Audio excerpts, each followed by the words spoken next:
gostaria de trazer dentro de Miqueias uma palavra para vocês, mas não é propriamente uma síntese, ou o esboço, ou o resumo de todo o livro.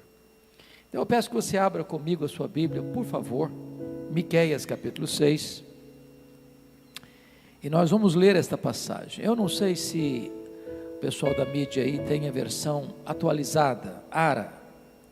Se tiver, para projeção, eu fico muito grato. Se não tiver, não tem problema, vocês acompanhem por gentileza a leitura que farei. Miqueias capítulo 6, todo esse capítulo. Deus e o seu povo em juízo. Ouvi agora o que diz o Senhor: levanta-te, defende a tua causa perante os montes, e ouçam os outeiros a tua voz. Ouvi, montes, a controvérsia do Senhor, e vós, duráveis fundamentos da terra, porque o Senhor tem controvérsia com o seu povo, e com Israel entrará em juízo. Povo meu, que te tenho feito? E com que te enfadei? Responde-me. Pois te fiz sair da terra do Egito, e da casa da servidão te remi, e enviei adiante de ti Moisés, Arão e Miriam. Povo meu, lembra-te agora do que maquinou Balaque, rei de Moabe, e do que lhe respondeu Balaão, filho de Beor, e do que aconteceu desde Sitim até Gilgal, para que conheças os atos de justiça do Senhor.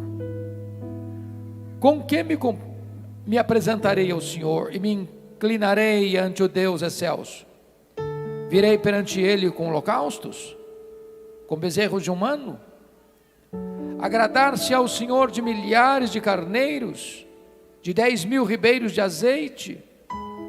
Darei o meu primogênito pela minha transgressão, o fruto do meu corpo pelo pecado da minha alma? Ele te declarou, homem, o que é bom, e que é o que o Senhor pede de ti: que pratiques a justiça, e ames a misericórdia, e andes humildemente com o teu Deus. A voz do Senhor clama a cidade, e é verdadeira sabedoria temer-lhe o nome. Ouvi, ó tribos, aquele que a cita. Ainda há na casa do ímpio os tesouros da impiedade, e o detestável é minguado? Poderei eu inocentar balanças falsas e bolsas de pesos enganosos? Porque os ricos da cidade estão cheios de violência, e os seus habitantes falam mentiras, e a língua deles é enganosa na sua boca. Assim também passarei eu a ferir-te, e te deixarei desolada por causa dos teus pecados. Comerás e não te fartarás, a fome estará nas tuas entranhas. Removerás os teus bens, mas não os livrarás, e aquilo que livrares eu o entregarei à espada. Semearás, contudo não cegarás. Pisarás a azeitona, porém não te ungirás com azeite. Pisarás a vindima, no entanto não lhe beberás o vinho. Porque observaste os estatutos de Onri e todas as obras da casa de Acabe, e andaste nos conselhos deles. Por isso, eu farei de ti uma desolação, e dos habitantes da tua cidade um alvo de vaias. Assim, trarei sobre vós o opróbrio dos povos.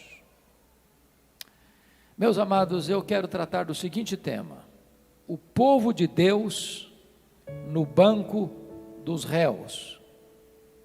O povo de Deus no banco dos réus. Miqueias está nas ruas. Miqueias é mais atual do que os nossos jornais de maior circulação em São Paulo e no Brasil. Miqueias faz um diagnóstico da sua nação, olhando para as vísceras. levantando a ponta do véu e revelando os bastidores do mundo político, do mundo econômico, do mundo social, do mundo religioso. Ele faz um diagnóstico preciso da sociedade do seu tempo. E quando eu leio Miqueias, a sensação que eu tenho é que eu estou olhando para o Brasil, para São Paulo, para o Rio de Janeiro, para Nova York, para Londres, para Paris, para Tóquio. Esse texto vai traçar para nós, com diáfana clareza, com absoluta fidelidade, a realidade do mundo que você e eu estamos vivendo. Deus escreve a história antes dela acontecer.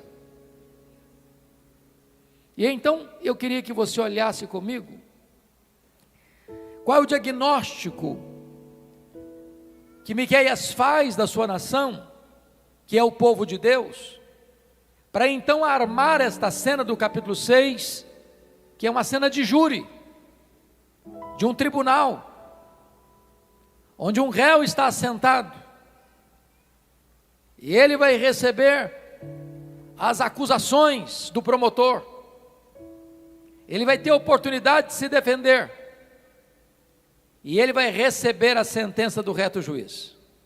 Então, olhemos aqui, por gentileza, esse cenário. Primeiramente, Miqueias denuncia o que nós chamaríamos hoje de o aparelhamento do Estado para a corrupção. Olhe comigo o capítulo 2, versos 1 e 2. Ai daqueles que no seu leito imaginam a iniquidade e maquinam o mal. À luz da alva o praticam, porque o poder está em suas mãos. Preste atenção nisso. Tem gente que imagina a iniquidade, maquina o mal, mas não tem poder de fazê-lo, porque o poder não está na sua mão. Mas é doloroso quando aqueles que têm o poder nas mãos imaginam, maquinam e imediatamente praticam o mal, porque todo o sistema, todo o aparato está nas mãos deles. O que Miqueias está denunciando aqui é exatamente este aparelhamento do Estado para a prática do mal, da corrupção, da violência, da opressão. Olha o verso 2. Se cobiçam campos, os arrebatam, se casas, as tomam, assim fazem violência a um homem e a sua casa, a uma pessoa e a sua herança. Eles não só planejam, eles executam o mal. Eles não só desejam, eles põem em ação o mal. Por quê? Porque eles receberam poder para isso. Em vez de usar o poder que tem para a prática do bem, para a prática da justiça, para o exercício da misericórdia, eles usam o poder que receberam para a prática do mal, da corrupção e da violência. Segundo lugar, o profeta Miqueias denuncia a inversão de valores na sociedade. Lá na sociedade dele, parece que eu estou falando da nossa sociedade contemporânea, mas veja comigo o capítulo 3, versículo 2, a parte A. Os que aborreceis o bem e amais o mal. Irmãos queridos, não é só aqui uma tolerância ao erro, uma concessão ao erro. A sociedade da época estava numa visão de inversão de valores. Eles estavam amando o mal e eles estavam aborrecendo o bem. Eles estavam chamando de luz de trevas e trevas de luz, o doce de amargo e o amargo de doce. Parece até que você ser honesto hoje é uma afronta. Um rapaz e uma moça ter um namoro santo é uma caretice. Não ir para a cama com o namorado e a namorada é uma sociedade jurássica. a pessoa não se corromper, a pessoa não aproveitar para ganhar a vida numa pernada só, numa canetada só, por meio da corrupção, seria tolo. É a sociedade que baniu Deus e perdeu o referencial do que é moral, do que é certo, do que é justo, do que é verdadeiro. É a inversão de valores. É a sociedade pelo avesso. É esse o diagnóstico que Miqueias está fazendo da sua geração e da nossa geração. Mas em terceiro lugar, Miqueias denuncia o que nós chamaríamos de exploração canibal. Olha aí comigo o capítulo de número 3, verso 1. Disse eu: ouvi agora, vós cabeças de Jacó, e vós chefes da casa de Israel. Não é a vós outros que pertence saber o juízo? Olha a parte B do versículo 2. E deles arrancais a pele e a carne de cima de seus ossos. Versículo 3, que comeis a carne do meu povo, e lhes arrancais a pele, e lhes esmiuçais os ossos, e os repartis como para a panela, e como carne no meio do caldeirão. Olha o versículo 9, ouvi agora isto, vós cabeças de Jacó, e vós chefes da casa de Israel, que abominais o juízo, e perverteis tudo o que é direito. Ele está falando de quem? Da liderança política da nação de Israel. Agem como canibais, esfolam, arrancam a pele, comem a carne e roem os ossos. O povo está sendo explorado, massacrado, sugado. A liderança está como sanguessuga, chupando o sangue do povo, explorando o povo, oprimindo o povo. Aqueles que governam, não governam para o povo, governam para se lucupletar. Não servem ao povo, se servem do povo. Esse é o diagnóstico de Miqueias. Mas em quarto lugar,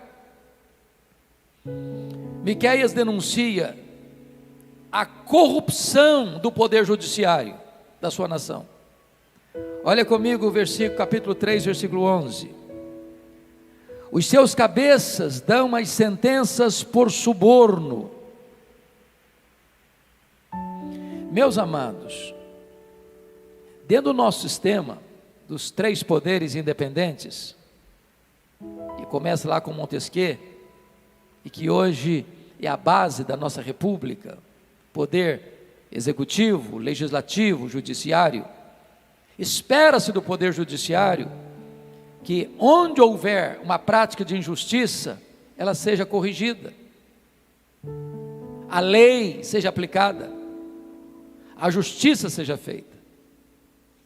Portanto, não há nada que destrói mais a esperança de um povo e corrompe mais uma sociedade do que este poder que deve ser o guardião da Constituição se entrega à corrupção e, à luz do que está escrito aqui, dão as suas sentenças por suborno.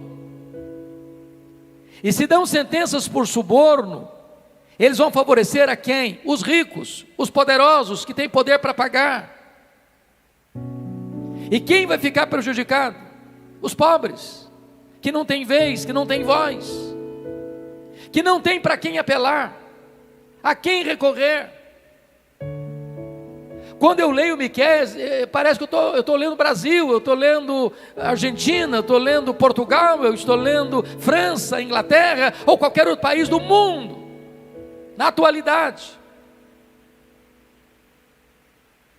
Mas em quinto lugar, para mim isso é mais grave ainda, Miqueias denuncia o que nós chamamos de o conluio dos poderes para oprimir o povo. Olha comigo o capítulo 7, verso 3. as suas mãos estão sobre o mal, e o fazem diligentemente. Já ouviu falar no crime organizado? Eles põem a mão no mal e fazem o mal diligentemente, estudado, pensado, refletido, planejado. Veja mais, o príncipe exige condenação, o juiz aceita suborno, o grande fala dos maus desejos de sua alma, e assim todos eles juntamente urdem a trama. Todos eles juntamente urdem a trama. É um protegendo o outro. É um poder se corrompendo, dizendo: se você me denunciar, eu também te denuncio. Se você pegar no meu pé, eu pego também no seu pé. E todos eles se juntam, conluiados, para fazer o mal, para praticar a injustiça, para trazer desesperança para a nação. Miqueias está nas ruas, Miqueias está em São Paulo, Miqueias está em Brasília, Miqueias está no Rio de Janeiro, Miqueias está entre nós, levantando a sua voz em nome de Deus, para dizer que o Deus a quem servimos não está apenas dentro de templos evangélicos. O Deus a quem servimos está no palácio, está no congresso, está nas cortes, está nas ruas, está no comércio, na indústria, na economia mundial, nas transações internacionais. Mas talvez você possa dizer assim: bom, se a sociedade econômica, política está corrompida, quem sabe a igreja melhora, quem sabe a igreja seja o porto de esperança da nação. Vamos ver, olha comigo, capítulo 3, versículo 5.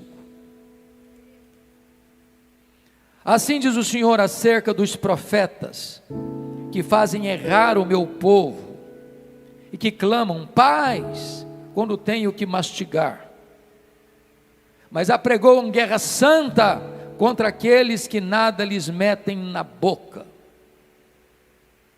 Aqui você vê uma igreja prostituída, aqui você vê um ministério que tem preço,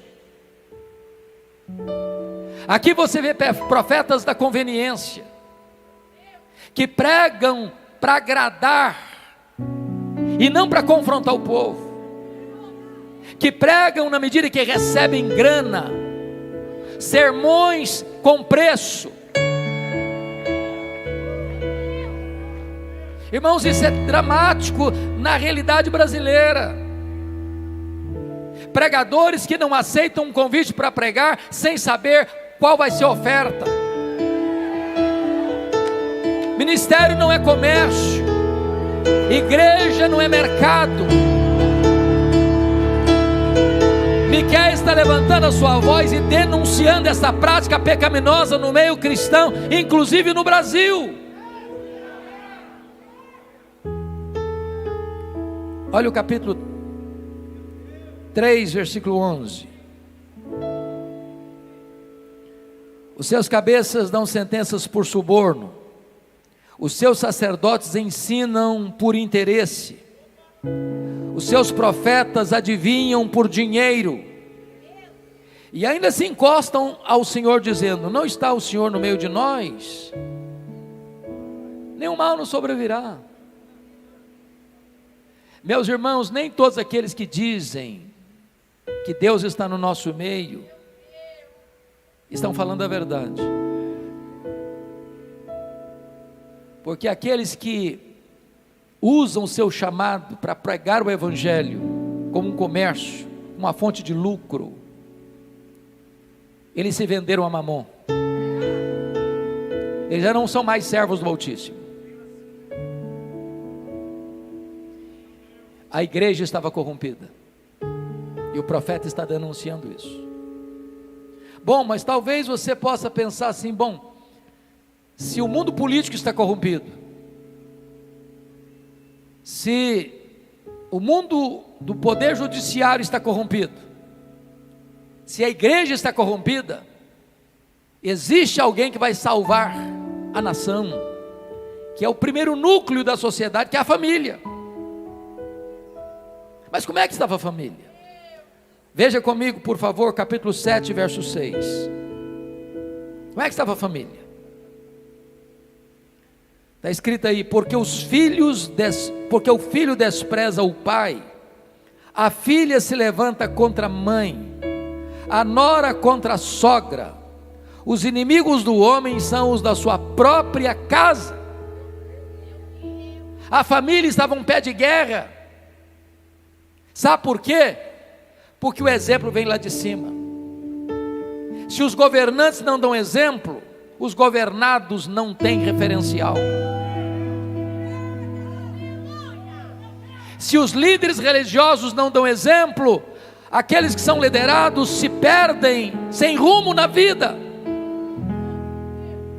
E a família, que deveria ser o grande guardião dos valores, também se rende, se capitula a essa cultura selvagem de um relativismo completamente rendido aos interesses das inverdades e das injustiças. O diagnóstico que Miqueias faz é tão dramático, que ele conclui no capítulo 7, verso 2, confira comigo. Ele diz assim: pereceu da terra o piedoso, e não há entre os homens um que seja reto. Todos espreitam para derramar sangue, cada um caça o seu irmão com rede. Esse é um diagnóstico pessimista demais. Mas a situação estava tão crítica, que Miqueias disse: meu Deus, não tem mais ninguém, não sobrou mais ninguém. Esse é o pano de fundo, esse é o cenário, para que Deus agora chame esse povo, que é o seu povo, para um tribunal de júri. E agora a cena do tribunal vai ser armada. E eu gostaria que você acompanhasse o meu raciocínio, para nós entendermos o povo de Deus assentado no banco dos réus. Primeiro, a acusação é feita, nos versos 1 a 5. Primeira coisa que vai acontecer: o promotor chama o réu. Olha comigo o versículo 1. Ouvi agora o que diz o Senhor: levanta-te, defende a tua causa perante os montes, e ouçam os outeiros a tua voz. Notem vocês que a cena é de um grande tribunal.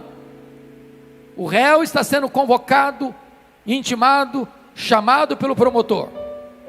Os montes e os outeiros, o cosmos, são as testemunhas, e o réu tem chance de se defender diante dessas testemunhas, os outeiros e os montes, para escutar se o réu tem razão na sua causa. Segundo lugar, o júri recebe a instrução. Versículo 2, confira aí: ouvi montes. Os montes e os outeiros são jurados. São jurados. O réu é o povo de Deus. Ouvi montes, a controvérsia do Senhor, e vós duráveis fundamentos da terra, porque o Senhor tem controvérsia com o seu povo, e com Israel entrará em juízo. A Bíblia diz que o juízo começa por onde? Pela casa de Deus. A igreja não tem autoridade de denunciar os pecados dos políticos, dos juízes, dos legisladores, se ela mesma está incorrendo nos mesmos erros. Deus está chamando o seu povo a juízo. Deus está confrontando a você e a mim nessa noite. Terceiro, a promotoria apresenta a acusação. E que acusação será apresentada? Primeiro, acusa o réu de ter se afastado de Deus. Olha o verso 3 comigo. Aqui tem uma exclamação comovente: povo meu, que te tenho feito? Aqui tem um fato doloroso, E com que te enfadei? Aqui tem uma pergunta paciente. Responde-me. Irmãos amados, parar para pensar que nós somos o povo escolhido de Deus, chamado de Deus, justificado por Deus, selado com o Espírito Santo da promessa. Parar para pensar que o nosso nome está escrito no livro da vida, que nós somos filhos de Deus, herdeiros de Deus, co-herdeiros com Cristo. Parar para pensar que nós temos a vida eterna. E parece que nós estamos enfadados de Deus, é algo gravíssimo. Povo meu, com que te enfadei? Com que te enfadei?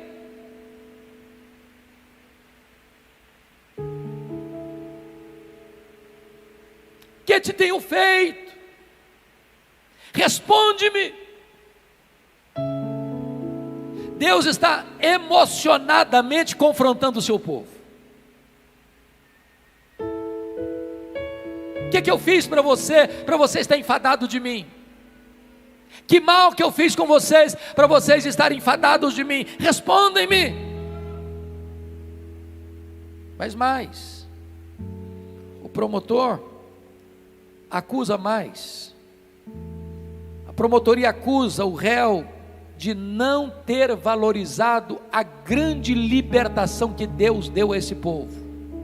Veja você, versículo 4, eles não valorizaram a liderança que Deus deu. Pois te fiz sair da terra do Egito, e da casa da servidão te remi, e enviei adiante de ti Moisés, Arão e Miriam. Deus tirou o povo da casa da servidão, da escravidão do Egito.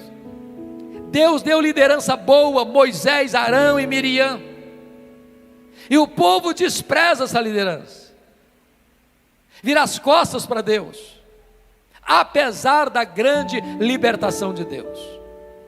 Mas mais do que isso, versículo 5, eles não valorizaram as bênçãos de Deus. Olha aí, povo meu, lembra-te agora do que maquinou Balaque, rei de Moabe, e do que lhe respondeu Balaão, filho de Beor. Ou seja, foi contratado para amaldiçoar, e Deus transforma a maldição em bênção.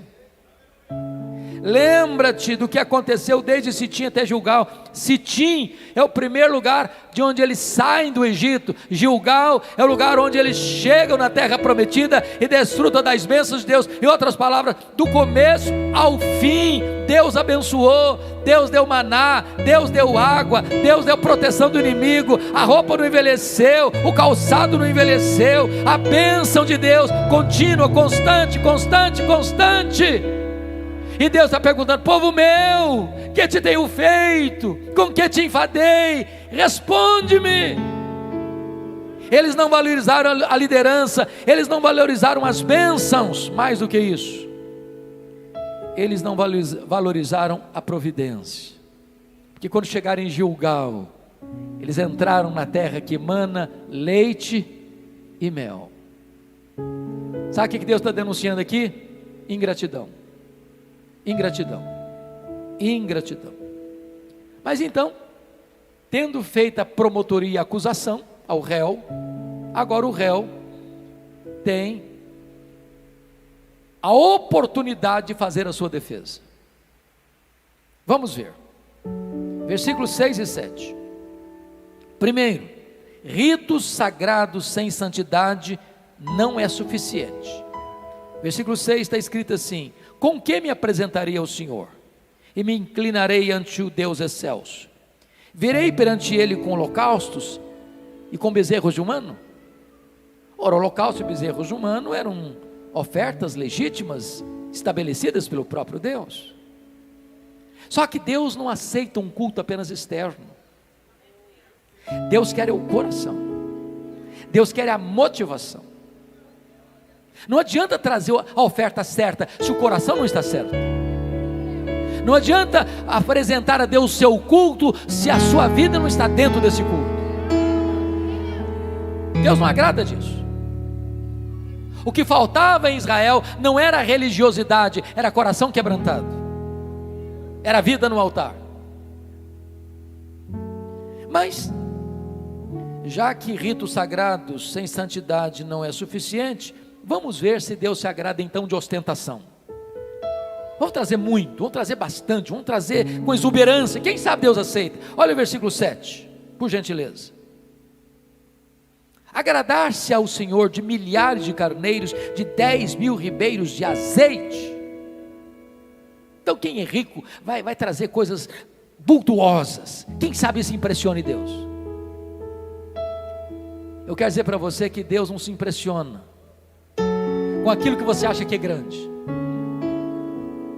Deus não se impressiona com a oferta vultuosa que você vai dar. Deus não se impressiona com a coisa grande que você vai fazer. Deus está olhando para o seu coração, é para a sua motivação.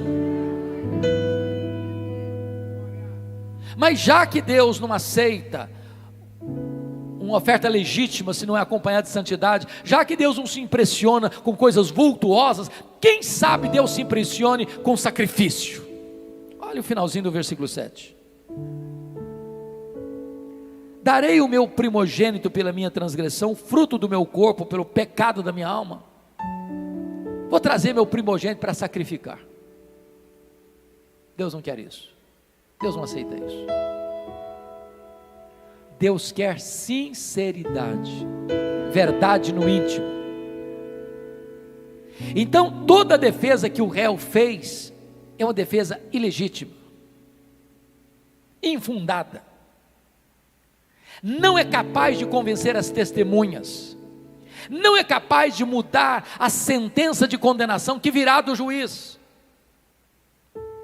Então, o cenário do tribunal está armado, já que o réu não conseguiu fazer uma defesa digna, crível, aceitável, vem agora a instrução do processo. Veja você o versículo 8. Ele te declarou, ó homem, o que é bom. E o que é que o Senhor pede de ti? Primeiro, que pratiques a justiça. Deus não tem nenhum interesse naquele culto onde a pessoa dá glória a Deus na igreja e em casa oprime a empregada, a secretária. Ele dá glória a Deus, mas ele surrupia o direito do trabalhador. Ele dá glória a Deus na igreja, mas ele dá um jeitinho de se aproveitar para levar vantagem. Ele dá glória a Deus na igreja, mas ele entra em esquemas de corrupção e vende a sua consciência por dinheiro. O que Deus requer é a prática da justiça. O Evangelho transforma o caráter, o Evangelho transforma a vida, o Evangelho transforma o comércio, o Evangelho transforma a indústria, o Evangelho transforma os relacionamentos econômicos e multinacionais, o Evangelho muda a sociedade. Segundo lugar, e ames a misericórdia. Agora preste atenção que a misericórdia não é só praticada, a misericórdia precisa ser amada. Amada. Já escutamos um bom sermão sobre misericórdia e generosidade aqui. Irmãos, não combina crente, mão de vaca, avarento, pão duro. Crente tem coração aberto, crente tem bolsa aberto, crente tem as mãos abertas, crente tem a casa aberta, crente é generoso, crente ama a misericórdia. Terceiro, e andes humildemente com o teu Deus. Me permita dizer isso. Você só vai praticar justiça, você só vai amar misericórdia se você andar humildemente com Deus. Uma das maiores loucuras da sociedade contemporânea, de uma agenda global que corre célere para os braços do marxismo cultural, do ateísmo, é empurrar Deus para fora da realidade da vida. Porque quando se bane Deus da família, das escolas, das instituições públicas, do parlamento, dos palácios, das cortes, quando Deus não é mais o referencial, a sociedade se bestializa e se perde.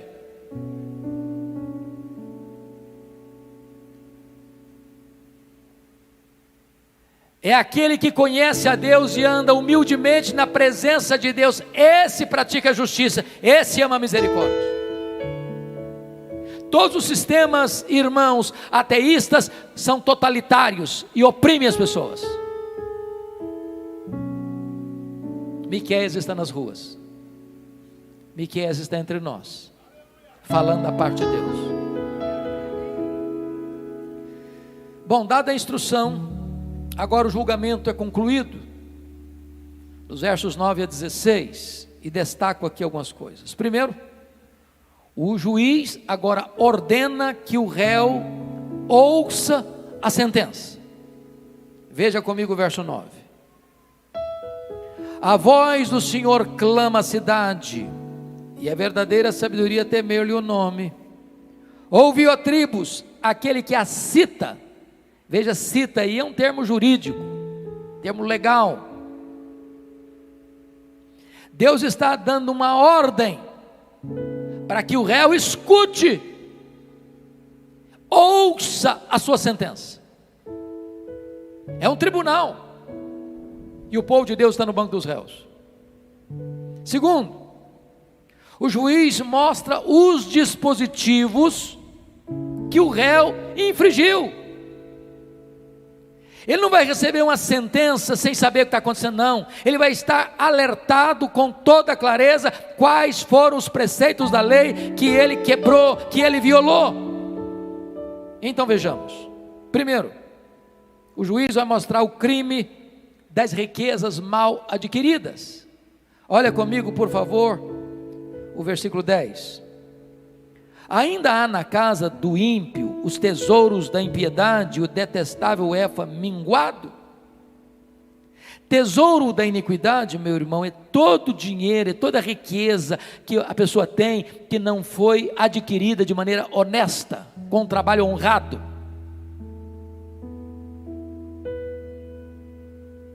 É todo o dinheiro que foi roubado, seja de uma empresa particular, ou de uma pessoa física, ou seja roubado do erário público. Ele está denunciando aqueles que se enriquecem imoralmente, ilicitamente, surrupiando o que não lhe pertence. Riquezas mal adquiridas. O efa minguado é o camarada que tem um mercadinho e vende 1 quilo de carne e entrega 900 gramas. É o cara que vende 1 quilo de feijão e entrega 900 gramas. É aquele cara que vende 1 litro de gasolina e bota água no meio da gasolina. É aquele que dá um jeito de usar mecanismos para não fazer justiça na transação comercial, para levar vantagem.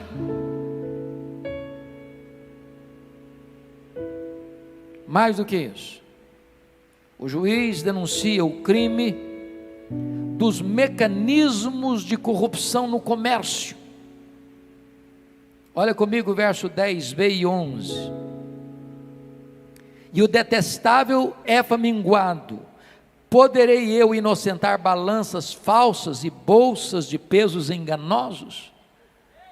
Irmãos, Deus não está só na igreja não, Deus está lá na mercearia, Deus está lá no supermercado, Deus está lá nessas grandes multinacionais, todo dia, toda hora. Deus não está olhando só o gasofilácio, onde se entrega dia de uma oferta, não. Deus se importa com o comércio, Deus se importa com a indústria, Deus se importa com as transações comerciais. Deus é Senhor de tudo, e está de olho em tudo. Que os empresários ouçam, que os empregados ouçam, que os políticos ouçam, que os governantes ouçam, que o povo ouça, que a igreja ouça, que você e eu ouçamos nessa noite.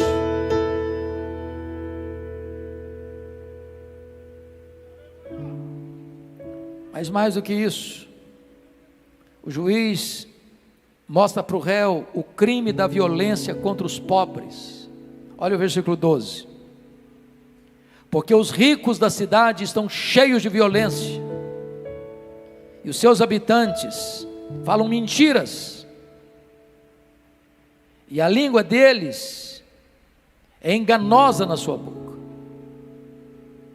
Meus irmãos, quando diz que os ricos da cidade estão cheios de violência, é que eles praticaram essa violência com aqueles que não tinham poder de resistir a eles, aqueles que não tinham vez, não tinham voz, e quando apelavam para as cortes, não logravam êxito, porque as cortes já estavam corrompidas, e os juízes já estavam vendidos, e as sentenças já estavam compradas por dinheiro. É a justiça que põe na cadeia aquele que rouba um par de tênis, mas tira da cadeia aquele que rouba milhões, bilhões.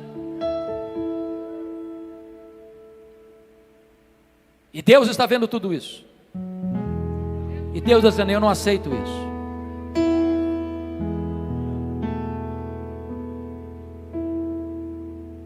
Se vocês perceberem, finalmente, o profeta está falando que o juiz, antes de aplicar a sentença, está mostrando para o réu o que ele fez, que crime ele praticou. E o último que está mencionado aqui é a mentira. A mentira é poderosíssima, mas ela tem acima dela, e mais poderosa do que ela, a verdade. A verdade. A mentira tem procedência, ela é do maligno. A mentira tem pernas curtas. Uma hora ela será apanhada e desmascarada. Os homens maus podem enganar por um tempo, mas não o tempo todo. Os homens maus podem driblar as cortes, mas não driblam o tribunal de Deus. Miqueias está nas ruas. Muito bem. Agora, o juiz então vai aplicar a sentença.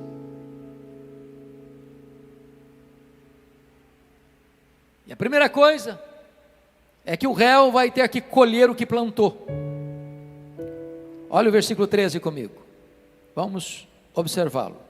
Assim também passarei eu a ferir-te, e te deixarei desolada por causa dos teus pecados. Deus é o Deus que abençoa, mas não brinca com Deus não, porque a mão de Deus é pesada. Horrível coisa é cair nas mãos do Deus vivo. De Deus não se zomba, porque aquilo que o homem semear, isso ele ceifará. Quem está ferindo o povo é o próprio Deus. E ele está dizendo isso no contexto do cativeiro.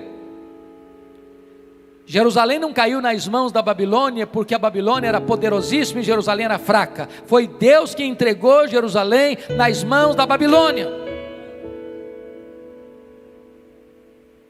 O pecado é um embuste, o pecado é uma farsa, porque ele promete mundos e fundos, mas não paga o que promete. E ele promete liberdade e escraviza. Ele promete felicidade e entrega culpa. Ele promete vida e mata. E aqui chegou o momento em que o réu que escapou, agora está diante do tribunal de Deus e tem que escutar do juiz a sua sentença. Segundo, o réu experimentará uma insatisfação crônica. Olha comigo o versículo 14, por gentileza. Comerás e não te fartarás, a fome estará nas tuas entranhas, removerás os teus bens, mas não os livrarás, e aquilo que livrares, eu entregarei à espada. É claro, irmãos, que o profeta não está falando aqui que você vai comer, chega num self-service como 1 quilo e está com fome ainda, não é isso que ele está falando não. O que ele está dizendo é que aquilo que é fruto do pecado, da injustiça, da violência, da roubalheira, esse bem não vai satisfazer, não vai satisfazer. Isso é um dinheiro maldito, que vai gerar insatisfação, vai gerar culpa, vai gerar pesar, e o cara quanto mais tem, mais insatisfeito ele fica, quanto mais ele come, mais faminto ele fica. Deus vai gerar uma insatisfação tal dentro dele, que ele não vai ter paz, ele não vai ter sossego, ele não vai ter descanso. É por isso que a Bíblia diz que é melhor você ter um prato de hortaliça e ter paz, do que você ter banquetes e ter tormento na sua alma. Se você tem amor, se você tem comunhão com Deus, se você ama a sua família, um pé de alface e um prato de arroz é um grande banquete. Terceiro, o réu perderá os seus bens. O verso 14 deixa isso claro. Veja comigo, na parte final do verso: removerás os teus bens, mas não os livrarás. O que aconteceu com Jerusalém? Acumularam, dinheiro injusto, dinheiro iníquo, dinheiro ilegal, riquezas cheias de sangue, construindo cidades com sangue, as paredes cheias de violência. O que aconteceu? A Babilônia veio e levou tudo.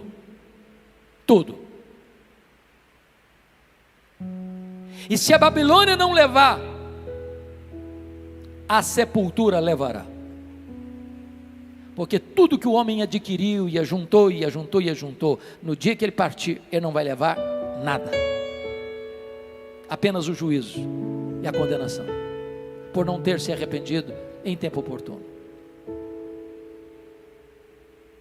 Quarto, o réu terá seus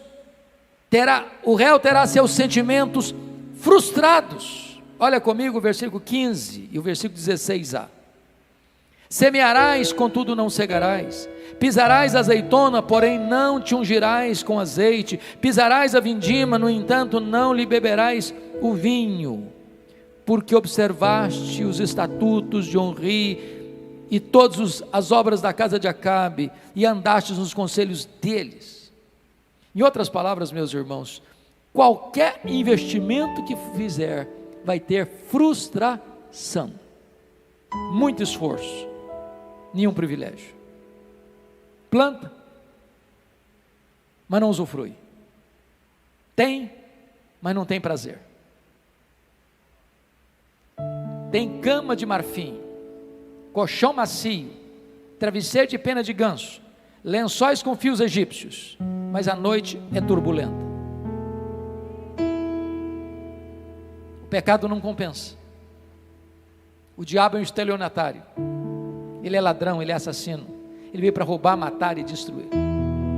Só Jesus veio para trazer vida e vida em abundância.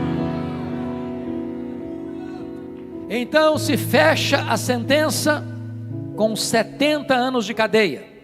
Versículo 16: por isso eu farei de ti uma desolação, e dos habitantes da tua cidade um alvo de vaias. Assim trareis sobre vós o opróbrio dos povos. Aqui está dando a sentença final, que esta nação, esta cidade, este povo vai ser levado para a Babilônia. 70 anos de escravidão, 70 anos de prisão, 70 anos sem liberdade. Eu não sei quanto a vocês, mas quando eu escuto Miqueias, me dá um desespero. A pergunta é: tem esperança? Você olha para o Brasil hoje e pergunta: meu Deus, tem esperança? Você olha para Brasília hoje e pergunta: meu Deus, tem esperança? Você olha para a América Latina hoje e pergunta: meu Deus, tem esperança? Você olha para a América, para a Ásia, para a Europa, para a África, para a Oceania e pergunta: meu Deus, tem esperança? E o profeta Miqueias abre a porta da esperança. No capítulo 5, versículo 2, ele profetiza a chegada de um governador, de um presidente, de um rei justo, que trará a justiça, que trará a verdade, que trará a salvação. E tu, Belém Efrata, pequena demais para figurar como grupo de milhares de Judá, de ti sairá o que há de reinar em Israel, e cujas origens são desde os tempos antigos e desde os dias da eternidade, e é sob a batuta deste Rei dos Reis, deste Senhor dos Senhores, que nós estamos nesta noite. Ele trouxe salvação nas suas asas, Ele é o sol da justiça, Ele é a brilhante estrela da manhã, Ele é o Deus vivo e poderoso, Ele é o maravilhoso conselheiro, Ele é o Deus forte, Ele é o príncipe da paz, Ele é o Pai da eternidade, Ele é a razão da nossa vida e da nossa esperança.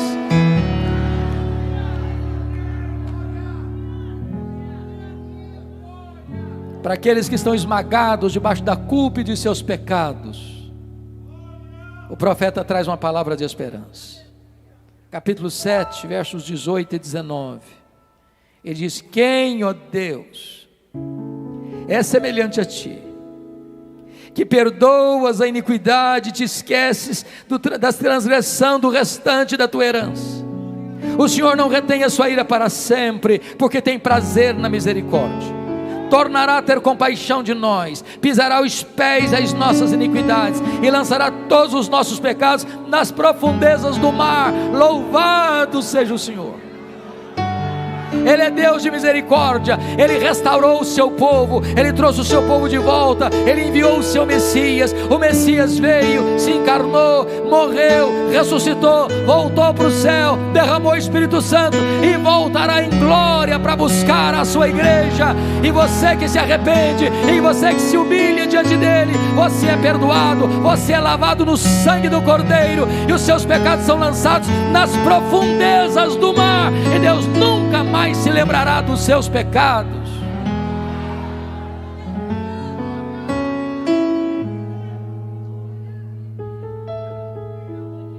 Eu não sei como é que está você hoje, mas eu peço que você se ponha de pé agora e abra sua Bíblia em Miqueias 7:7. E com a leitura desse texto nós encerraremos. Eu acho que vocês estão também com a mesma versão que eu, então todos vamos ler com voz eloquente, com voz bonita e sonora, Miqueias 7:7. E assim está encerrada a nossa fala nesta noite. Vamos juntos? Eu, porém, olharei para o Senhor e esperarei no Deus da minha salvação. O meu Deus me ouvirá. Aleluia! Aleluia, amém.